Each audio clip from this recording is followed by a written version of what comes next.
Hey, it's Janelle Waz, and welcome back to another episode of Waz Reviews. I'm sorry, I should be happy. I'm talking about Ecco the Dolphin, one of my favorite video game franchises. Heck, I had fun making videos about the original game and its sequel, Tides of Time. What's different about this time? Shouldn't I be happy I'm talking about Ecco? Yes, I should be, but I'm not. Ecco the Dolphin, the notoriously hard game for Sega Genesis, was a defining point for many 90s kids, mainly in scarring them for life after this scene.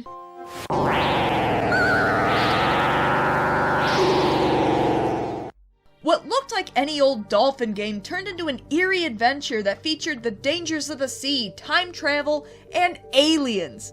Not bad for a dolphin game. And then a sequel with improved gameplay was released that continued Ecco's adventures across time, alternate futures, and through alien fortresses before ending on a cliffhanger of Ecco disappearing into the Tides of Time. So naturally, with a cliffhanger like that, you'd expect the next game to continue Ecco's adventures through time, right? Nope! Instead, we got Ecco Jr. Junior? I know this is a kid's game, and I promise I'm going to try to be fair in this review, but... let's just dive into this one, shall we? Taking place before the events of the first game, Ecco Jr. opens with a delightful tune on the start screen. I mean, it's no Tides of Time theme song, but it's still nice and upbeat. Like with Tides of Time, if you let the demo play, you'll get the prologue and the basic plot behind Ecco Jr. Basically, Ecco and his friends, Tara and Kidney, decide to find the Big Blue. You know, the whale that Ecco met in the first game who died soon after? You're already screwing with established canon, Ecco Jr. The trio of friends discover glyphs along the way to help them on their quest, and if they collect all the objects that the glyphs require, they get to meet the Big Blue. Yep, no time travel, no aliens, no continuation of Tides of Time, and a story that already messes with established canon. We got this instead of Ecco III. Let that sink in. You start the game by picking which character you want to play as. So we could be playing a game called Ecco Jr., and we don't even need to play as the title character. We have a choice between a bottlenose dolphin, presumably Ecco since the characters aren't identified on this screen, a bluer dolphin, and an orca. And of course I went with Ecco. This is an Ecco game after all. And like all Genesis Ecco games, there is a password screen, which is set up similarly to the first Ecco game, with the level name, a description of the level objective, and the password, which is made up of 3 letters. And you know what? I'm going to say something nice here. For a kid's game, this makes sense. There are a lot of levels in the first 2 games where you're plopped into the level, and all you can really do is explore it. You're not always sure what you're looking for. I mean, that was part of the challenge, but still. Like it or not, this setup does make Ecco Jr. an accessible game to younger audiences. Hey, look, a dolphin friend! Probably Kidney according to the wiki page. I'll try sonaring her and... Hey, what gives? You're not talking to me? How are we supposed to meet the Big Blue if you won't talk to me? Yeah, the gameplay is rather reduced in Ecco Jr. in more ways than one. Sonar is used to find the next object to collect. Seeing in the general direction of an object, you'll get a signal back. And that's it. No more talking to other dolphins, no more maps. No more maps! One of the things that got me through the first 2 games. And sure, you can swim fast like in the first 2 games, but you can't even charge to swim faster or attack enemies. Jellyfish and sharks don't even hurt you anymore? I'm sorry. I have to stop here for a moment. Yes, there are games of varying difficulty and geared towards different age groups. And yes, a game aimed towards younger audiences might have less threatening enemies, but most of them will still have enemies and the chance of getting hurt or even failure. Look at games like The Lion King or Aladdin, arguably games aimed towards younger audiences. It's those enemies and those chances of getting hurt or failing that make victory that much sweeter. You feel like you're accomplishing something, one little game sprite against hordes of enemies. As a kid, beating a game like that is pretty rewarding. Heck, that's what made the first 2 Ecco games pretty sweet at the end. this? Like, what am I even doing? I'm just collecting objects for a story that doesn't make a lot of sense within the Ecco universe? That's it? That's it? That's it. And before you say anything, yes, there are games where you don't get hurt and they're still successful games. But in my opinion, something like that just doesn't work for Ecco. There needs to be that eeriness and that sense of danger in the sea and that chance of failure for it to be successful. Take that away and you get, well, Ecco Jr. Junior Mint. Okay, let's get back to the game. What do you mean there isn't an air meter?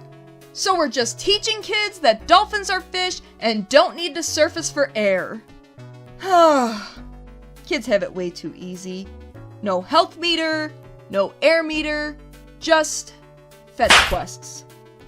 There are various objectives throughout the game's 18 levels where you have to complete various tasks before reporting to the level's glyph.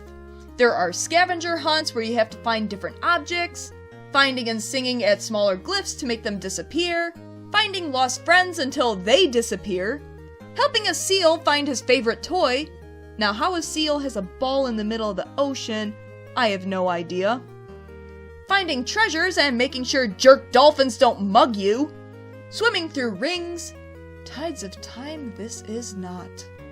Playing tag. How is this supposed to help us see the Big Blue? Chasing fish into seahorse caves? I don't know. Sounds like these glyphs are just giving us a lot of busy work before meeting Big Blue. I don't even feel like I'm getting closer to meeting him. It's just do this task and then do this task. Help the mother turtle find her egg? Well, okay, at least that feels like those levels in the first game where you have to find lost dolphins. Except here, you have to find different animals like turtles, swordfish, or even baby seahorses. But most of these levels are just Ecco goofing off with his friends or finding objects. Oh, I know this is supposed to be a kid's game, so I shouldn't be so hard on it, but at the same time, you know, I would have been at the right age to play this game when it came out.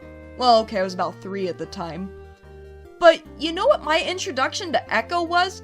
Tides of Time, and it was my first video game.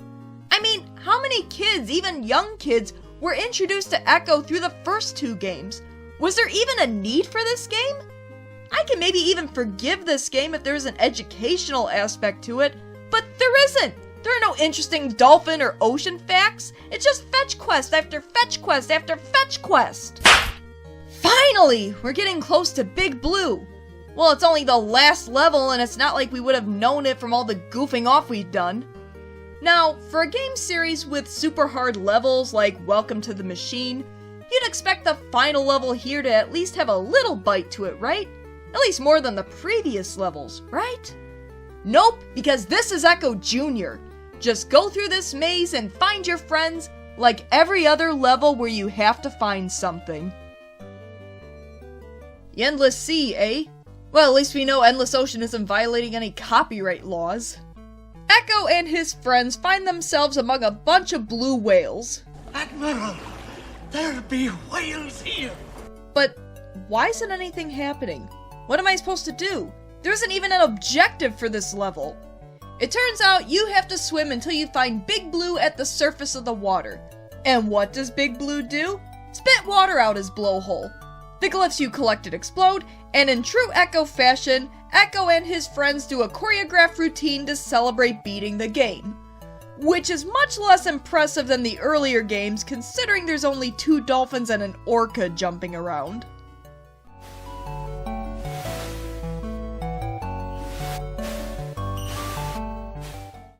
And that was Ecco Jr. Oh boy. Look, I promised I would be fair with this game, so I'll talk about the things this game did right. It does do some things right for a kid's game. It's certainly easier than the first 2 Ecco games, and the fact that the game gives you an objective at the start of every level is definitely a bonus. Rather than trying to figure out what you're supposed to do, you can just get down to business. The soundtrack also isn't half bad. It's not groundbreaking like the other 2 titles, but it's not unpleasant to listen to. The rest of the game, on the other hand, I guess I'm kind of bitter that we got this game rather than an actual sequel to Tides of Time. There's not much of a plot to this game, you can't talk to any of the characters, and it's just multiple fetch quests over 18 levels. Heck, the point of this game doesn't even come in until the very end when you finally meet Big Blue, and not much happens then either. It's like, why am I playing this game? Yeah. And hey, if you grew up playing this game and have fond memories of it, that's cool, I get it.